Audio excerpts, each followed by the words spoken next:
Hey guys, welcome back to another video. Today I thought I would create a kind of a track guide per request for Watkins Glen in the Formula 3 car. A couple of things I just want to say right out the gate. I'm not a super high iRating guy, as anybody who's ever watched me knows. This is, me kind of figuring out the track. I've gotten some great coaching myself, using a really good setup. And just kind of feeling my way through. So I thought I would do this to just kind of, give you some sense of some of the things that I'm thinking about while I'm doing the lap. The reality is I'm not I'm not really looking for a specific brake marker in a lot of places and things like that. But I thought it would be useful to at least give you some sense of what I'm thinking about or what I'm looking for as I'm going around the track. So with that said, let's get going. Just generally, we want to use all of the track. We want to hit the apexes, right? We want to be smooth with our inputs. We don't want to stab, the throttle on exit necessarily in certain places, or we just want to be smooth. You'll see throughout this lap, this was a quick time, and I missed many things. Like, this is far and away from a perfect lap. So there's always improvement. There's always something that you can do a little bit better. But hopefully this is a guide for some people that are maybe new to the car, new to the track. Just give you a sense of what to be looking for. So kind of coming in here to turn one, I'm generally looking for somewhere in between the 100 to 200 board where I start, getting off the throttle and getting onto the brake. Really trying to trail brake as best I can into this corner. And looking for the first set of curbs. So I'm trying to stay away from the large curb here. It's not to say, my first instinct when I got here was like, oh, if you hit that thing, you're in big trouble on the exit of turn one. The reality of it is you can actually hit that curb and not be in too much trouble. There's a 1X out there, and I think I'll show you. I think we get kind of close to it on the exit here, but it's not hit this curb and your day's over, or hit this curb and you have a massive slowdown or anything like that. So it's, you want to be close to it, you want to be on it, you want to pick up the throttle, mid corner, as I kind of do here. I think I trail brake pretty well into this. So I get off right around, mid 150-ish on the markers, kind of trail brake down into it. I got off pretty early. So really right before I'm kind of getting back on the throttle, as soon as I see the rotation, basically, kind of see that the car's rotated through right there. I'm pointing where I want to end up going, so I'm really confident to be able to get back on the throttle.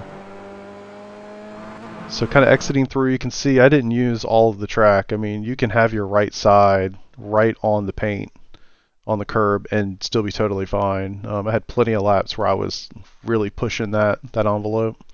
So in this case, I didn't use it. I didn't quite use all the track, but you can certainly get over there a little bit. But if you go on the other side of that, that's where you're going to start seeing the 1X. So nothing really to say too much about this section. You're flat out just trying to keep it smooth, trying to keep the wheel as straight as possible. You don't want to scrub any speed. And really, this section here, the bus stop, is probably the most important section of the entire track. So you can see, for me, I'm not really looking for much of a braking mark at this point. There's a tiny lift basically right at the apex of the first apex here, and I don't get as close as you can get.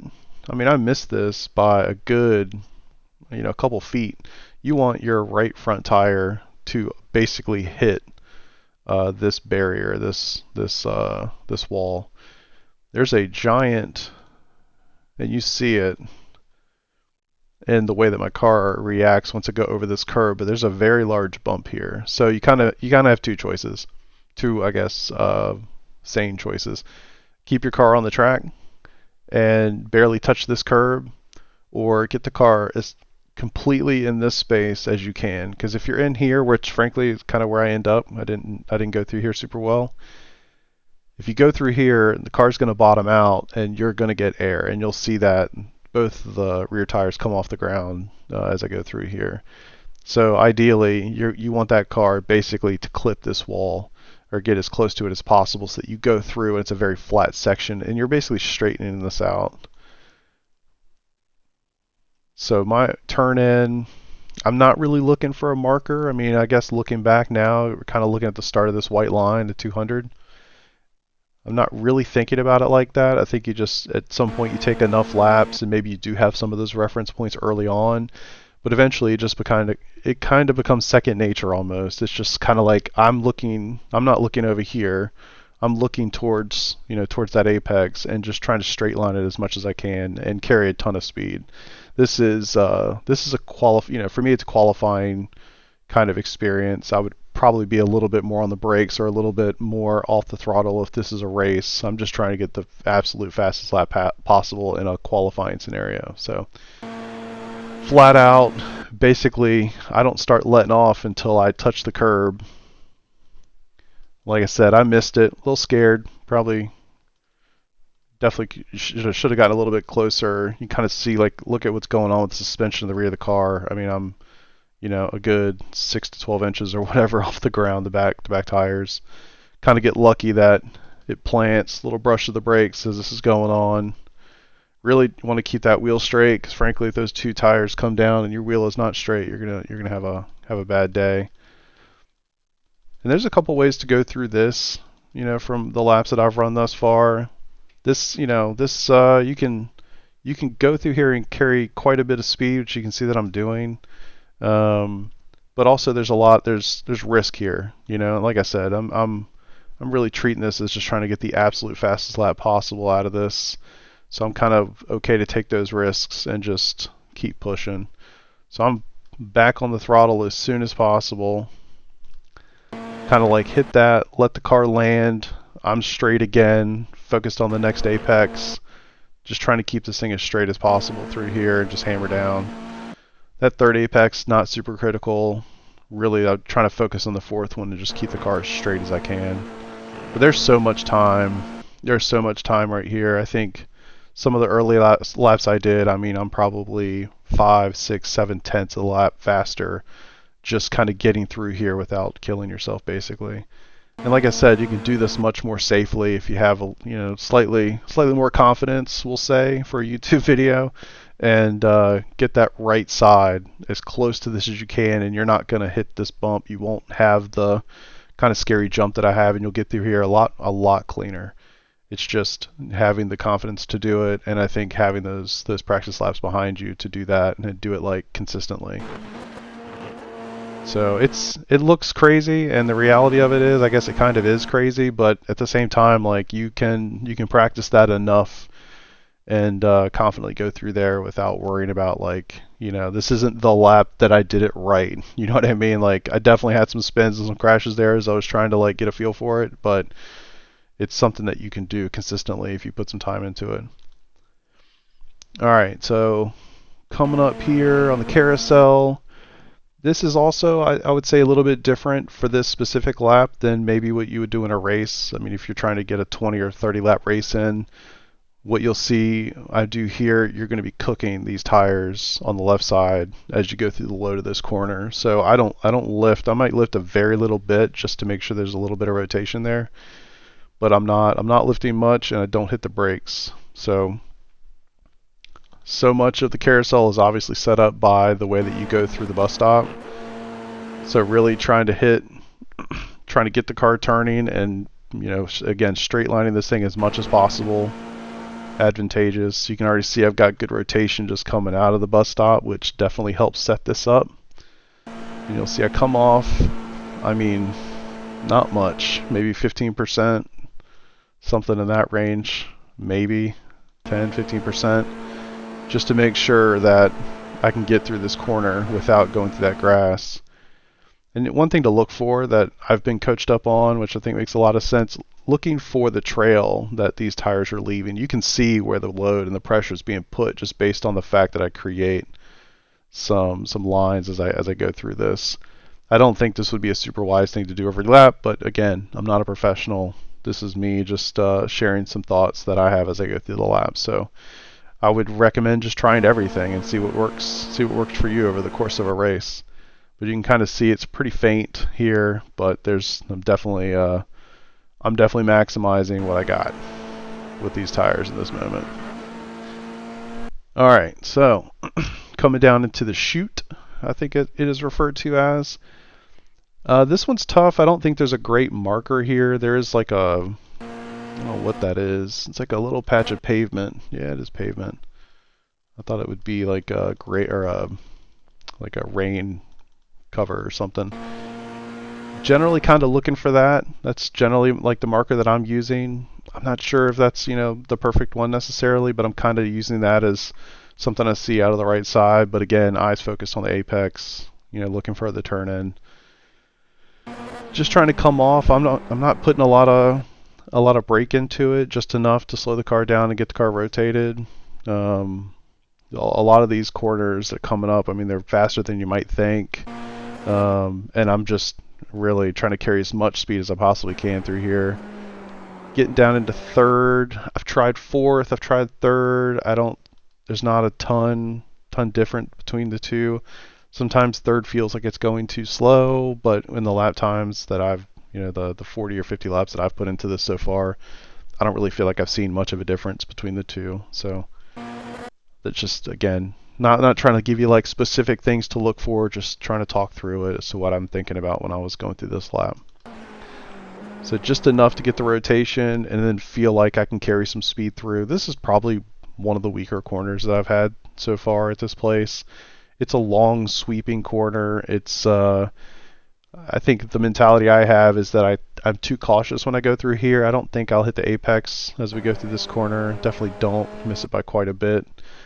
And sometimes I get really on that curb and it's too much, and then I'm not utilizing the entire track width on the way out, which I don't really use it all here. I use a good amount, but not all of it.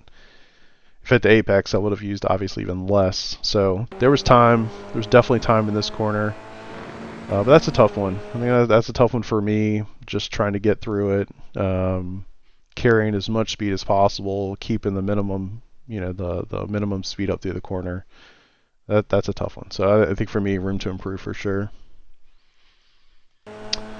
Coming up to the toe, this is one that I just kind of, I don't know, naturally have been okay at. I think the setup that I'm using is definitely is conducive to this corner, but you're going uphill, so I'm generally looking right around the 100. I've been told maybe more like 150, but I don't know. For me, I can kind of throw it in there a little closer to the 100. I do stay kind of in the middle of the track and then kind of slowly come in and almost like late apex it, but the reality of it is you can throw a lot of speed in there and get back on the throttle extremely early.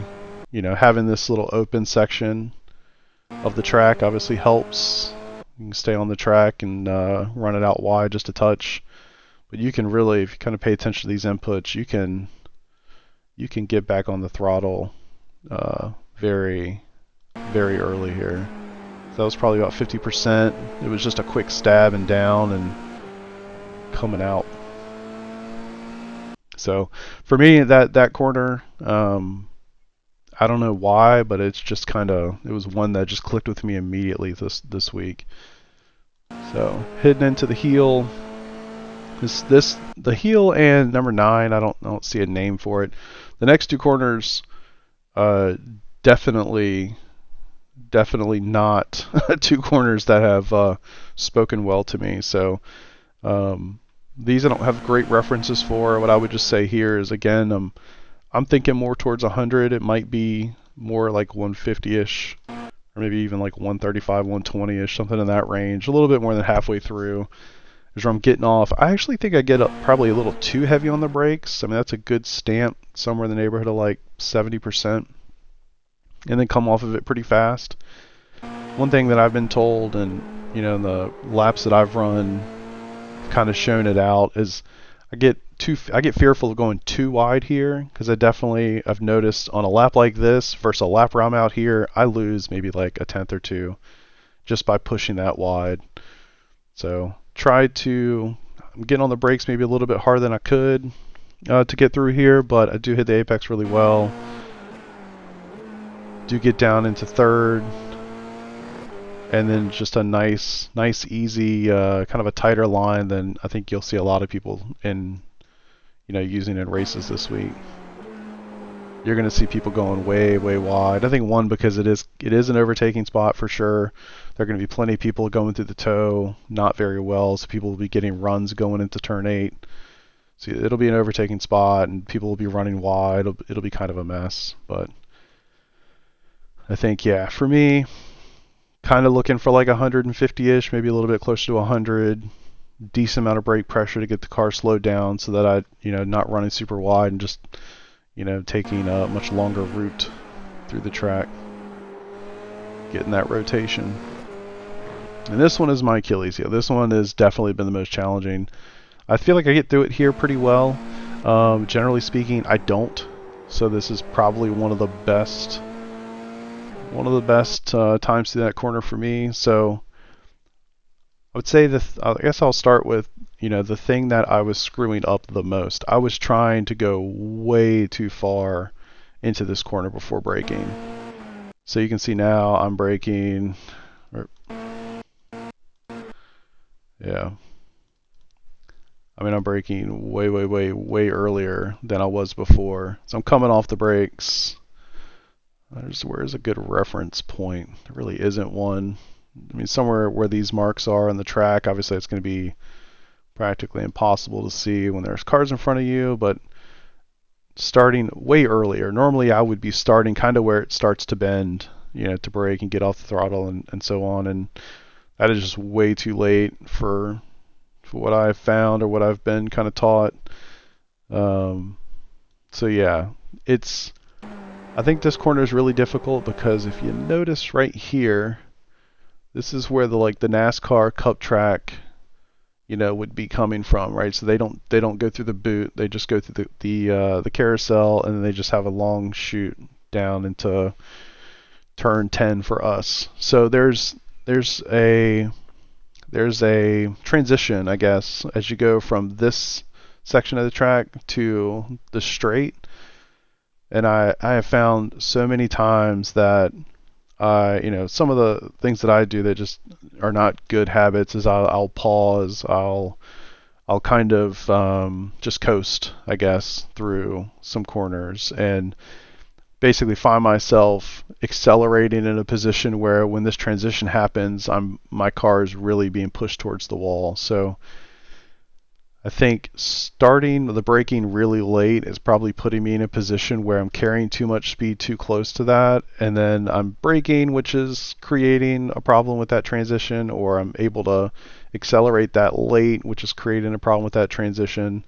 And honestly, something as simple as just hit the brakes a little earlier has made quite a difference for sure. So hitting those brakes early, getting the car rotated, and then I'm half throttle before I even hit the apex, and then I'm full throttle right as I hit that transition and can kind of power right on through. So definitely wouldn't say it's the best, corner in the world, but it's definitely one of the best times I've gotten through it.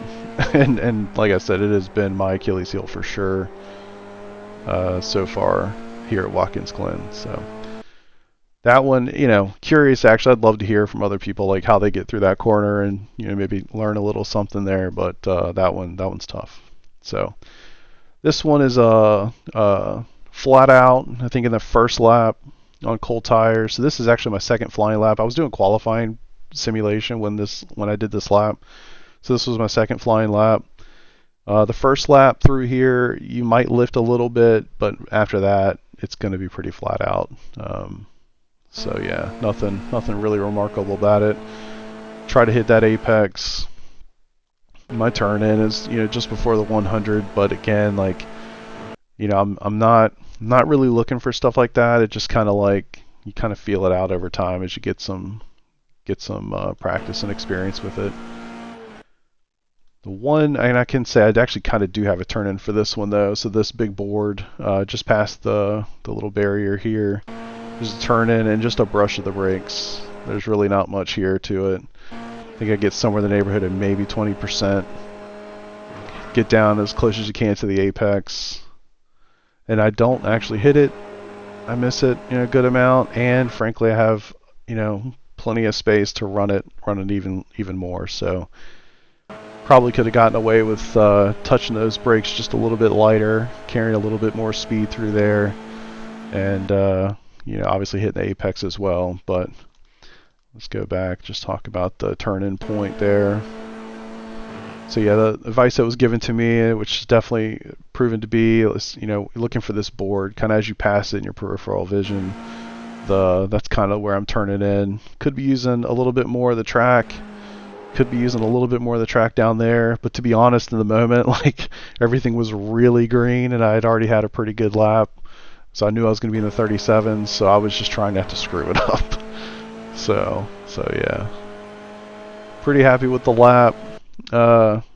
Hopefully that's useful. Like I said, I don't intend for this to be like, I'm no expert. This is not, this is not me trying to say, look at me, I know how to do this thing. Hopefully this is useful to, some people out there that are trying to learn the car. This is my first season in F3. Last night was the first time I'd been here in this car and track combination. I got in a great coaching session from my coach earlier in the day. To learn some of these things, and then I did about 50 or so laps after the fact, just trying to put in the time to learn the track and get a little bit better at it. So this is me trying to share some of that information with some people that are maybe really new to it. I'm learning from guys that are 5 and 6 and 7K iRating. I'm 2800. Maybe I can help some of the guys that are in the 1K range, 1200 range, whatever it is. Learn a couple things and just have a more enjoyable experience in a fantastic car. So hope you guys enjoyed it. I hope there was something there for you. I'd love to hear from you if you have any thoughts or feedback or any opinions on anything shared here. If this is something that's interesting to anyone, let me know. I don't typically do stuff like this because frankly I feel like I don't really have a lot to share. There's plenty of other people who do really great lap guides and things like that. So I don't typically do stuff like this, but if you find it interesting or you'd like to see me do more of it, let me know. I'd appreciate any of the feedback. So thanks for watching, and catch you guys later.